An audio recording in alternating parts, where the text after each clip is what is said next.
and welcome back. We are talking about winter 2016 first impressions. Don't quote me on this, but it'll actually be kind of short. I didn't actively seek out a bunch of new shows because I always tend to overload myself and I get too excited and I start a bunch of stuff and then never finish. So this is basically a list of things that I'm going to be planning on watching all season for the most part.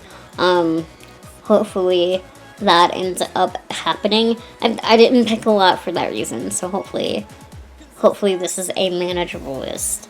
But let's get started on that. First off is a Prince of Stride alternative. The series is about an extreme form of sport known as Stride. It involves 6 players on a team that run relay races in towns. The story takes place at Honen Academy, where first-year high school students Takeru Fujiwara and Nana Sakurai try to recruit members for their Stride Club. They request Riku Yagami to join with the help of Takeru and Nana. Their goal is to compete and win the end of summer, a top competition hosted in Japan alongside other schools. So I was really looking forward to Prince of Stride because it was kind of like the new sports anime. We haven't really had one since Haikyuu, and so I was really looking forward to it because I really like the art style, and it just looked really good. And you know, I haven't been disappointed so far. It's really fun and it's pretty funny. And I don't know, it doesn't take itself too seriously yet. I think maybe we've gotten little glimpses, but so far I think we're still early enough to where it's just kind of like bright and colorful and about running. Or I guess it's more parkour, isn't it? It's like parkour the anime. Prince of Stride is actually really interesting because it was based on an Antome game, and I think just being so familiar with the genre, it's kind of fun, at least for me, to pick out the scenes that definitely, I'm like, okay, I can definitely see how this played out, in a root kind of situation. So that, I think that adds, at least for me, a little added bonus to the show, and it makes it more fun for me to watch. I'm really excited to see the rest of it, because for the most part, I would say it's pretty chill, but the races are actually really interesting to me. And there's one in the beginning, it's in the first episode, and it actually kind of got me a little hyped up, so I'm excited to see more. That more serious ones. So I'm gonna keep my eye on it because it's real good in sports anime. And you can watch it on Funimation. Next is probably my favorite show of the season, and that is Johto Days. The series details the lives of 4 main characters named Natsuki, Tomoya, Kechi, and Tsuyoshi. They spend their days trying to have fun by finishing their studies and debating about romance. Natsuki, one of the main characters, has a crush on a girl named Anna at school, while others get involved in their relationship. I actually didn't really know what the show was going to be about, aside from the fact that it was going to be a shoujo romance based on a shoujo manga. Johto Days is one of the 2 short forms that I'm watching this year. I think the episodes are half episodes, so they're 13, 14 minutes long. And I think that really works for it because it doesn't draw out anything, which I'm kind of assuming that's kind of how the manga works too. And nothing feels like it's taking forever or that it's just kind of being it doesn't feel too long, and I really like that about the show. All of the boys have really fun and cute personalities, and I love almost all of the girls that have been introduced so far. They're all really interesting, and they're all really cute, and it's so good, and it's really funny. This anime is actually probably the one that I've laughed the most at, besides the next one that I'm going to talk about. And it's just, everything about it is really on point, I think. There's also a lot of sweet moments in the show because the main character, I'm gonna assume that he kind of is, Natsuki, he's just really just a hopeless romantic. And so you basically just get a bunch of scenes of him just kind of blushing, and he's so cute. And he creates a lot of really cute moments with Anna, who is basically, I'm gonna call her the main female protagonist. And God, they're so OTP. They're so sweet. And I really enjoy watching them. And the other characters have a lot of good banter with each other and with other girls, actually. And just everybody gets along so well, because I know in a lot of shoujos, you everybody just kind of seems forced together. But this one doesn't. Everybody is very natural, and it just makes sense for them to hang out together. So I'm pretty into it, and it makes me feel warm and fuzzy when I watch it. It's giving me those good old vibes I was getting when I would watch a How to Ride. So that automatically makes it at the top of my list, especially for a shoujo. And I want to pick up the manga sometime. I have so much manga to read. You can watch Johto Days also on Funimation. Next on the list is possibly anime. I'm just gonna say anime of the year. That is Sicko Boys. Miki Ishimoto, a recent college graduate, is excited to have landed her first job. Although she's inexperienced, she's to be manager for a new boy band. Miki thinks life couldn't be going more smoothly until she finds out that her new boy band members are all Greco-Roman stone busts. Join leader St. George, talented Hermes, passionate Mars, and the pretty boy Medici as they take the entertainment world by storm. And I didn't know anything about this show until I was in the chat for Miss Art's Gua stream a couple weeks ago, and everybody kept talking about it, and I was like, what is this show that everybody keeps being really just like excited about? And I looked it up right after the stream, and I was not disappointed. Sicko Boys is so silly and does not take itself seriously. And if you know me and you've seen videos, you know that I love a show that just like doesn't care. Just like it's there to have fun. And that is definitely this show. It's so funny. Sicko Boys is the other show from that I've been watching, and it actually only clocks in at like 7 minutes. And I almost want it to be longer. I don't think it could be longer, but I almost want it to be because it's just so good. And I don't even know how to explain this show.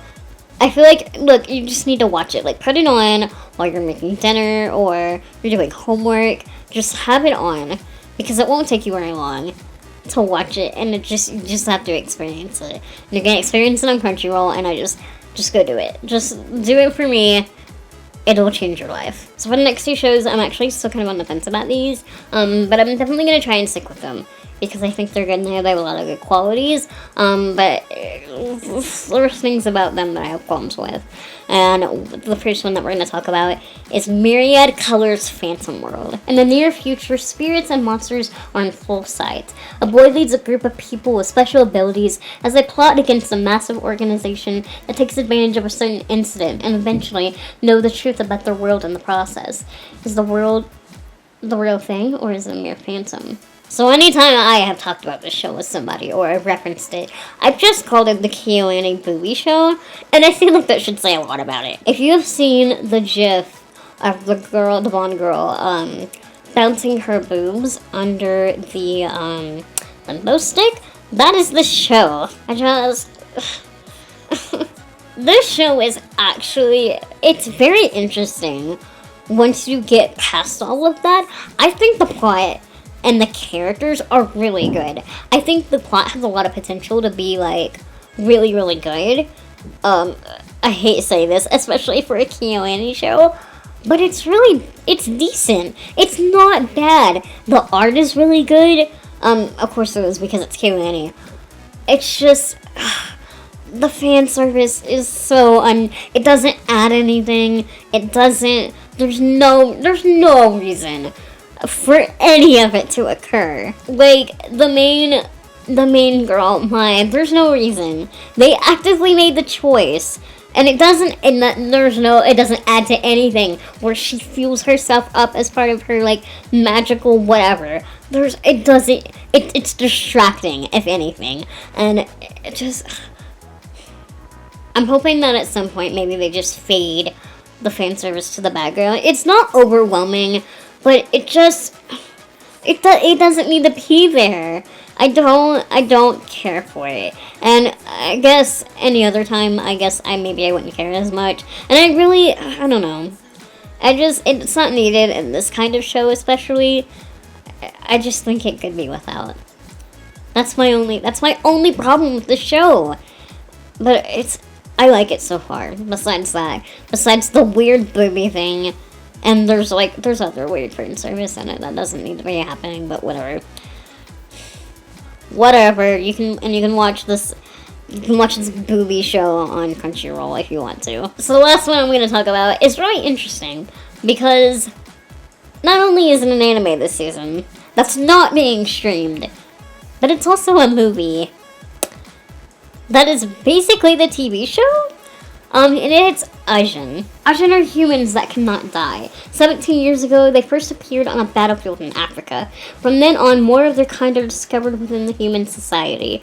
The rarity in appearance means that for experimental purposes, the government will generously reward anyone who captures one.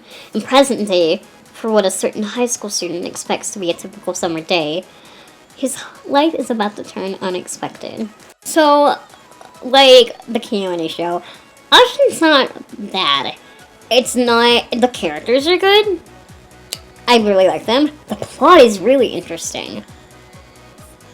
And I even... and the voice acting is really great. They've got Hosoya on one of the main characters who's... and that's really good. Mostly everything about this show, solid. And so you're probably thinking, there's nothing that sounds bad about this show. And you would think so, but the art. I don't know why they chose to do this, but for this particular show, / movie, series, because there's going to be multiple of these, they chose to make it all, every single bit of it, in CGI. I'll be really honest, it didn't bother me at first. But the more that the show happened, and the more the movie happened, I'm getting lots of burps today. The more that you watch, the less great it gets. I actually think the CGI works in certain parts of the show when there's a lot of high action where characters are moving very fast. It actually looks pretty cool. It's when they're sitting at desks or walking or just kind of generally being slow that it looks really, really, really funky. And it looks kind of gross and like kind of disjointed and doesn't look natural at all. And it looks awful. The character designs actually are pretty great, but it's just that CGI. I actually feel like I'm just watching a really long extended Persona cutscene, and that makes me feel real weird. Another downside to this is that it wasn't picked up by anybody, which is really strange to me, but whatever. It wasn't picked up, so you gotta find your way to it. And the subs for this show, ooh, buddy, are they just the jankiest of subtitles. The subs for the show are really bad. Weirdly enough, if you watched from the same site I did, the movie is on the same website. The movie is being put up in parts, and then there's gonna be other movies, but the movie number 1 has fine subtitles. It's fun, they're really great. They make sense. They're really good, and I don't understand what changed. Why did the same person just not do both? And it's a travesty. So if you happen to want, if it sounds interesting to you, and it's actually a really interesting thing to watch, I would say watch the movie. I think all of the parts should be up by now. It's been a bit since I've kind of watched the rest of that. If it's finished, watch the movie. And then if wherever the movie leaves off, pick back up with the anime. I think that's the best thing to do. Because hopefully by then, whoever is subbing the anime at this point, maybe is getting better about it, and maybe they're having more subtitle makers for it. So that's my advice to you. Other than that, I'm watching. I'm not gonna talk about it because it's a sequel. Akagami no Shirayuki Hime, which is Snow White with the Red Hair season 2, which is so good, and we all knew that was going to be in another way. I'm just watching Fall Leftovers, Haikyuu, of course, and also Natsu-san, which are kind of the only things I stuck with last season, aside from One Punch Man, but that's over, sadly. Hopefully we get a season 2. Come on, Madhouse. That's what I've been watching for the last couple of weeks. If you have any suggestions. I know a couple of friends have been recommending me. I don't know what show it is. I just know it starts with Boku, and they said it's really good. I haven't started it yet. Maybe I'll get around to it. But that's been suggested to me. I don't know. This season just seems like most winter seasons to me, kind of lackluster. But I've picked out some things that I like, so we're gonna stick with them. But if you have any others you think that are good, and they don't, you know what? They don't even have to be recommendations for this season. Just recommend me anime maybe, and I'll take them into consideration and watch them. Make sure to like, comment, and subscribe. Socials are at the end, and doobly doo. And I'll see you guys next video. Bye!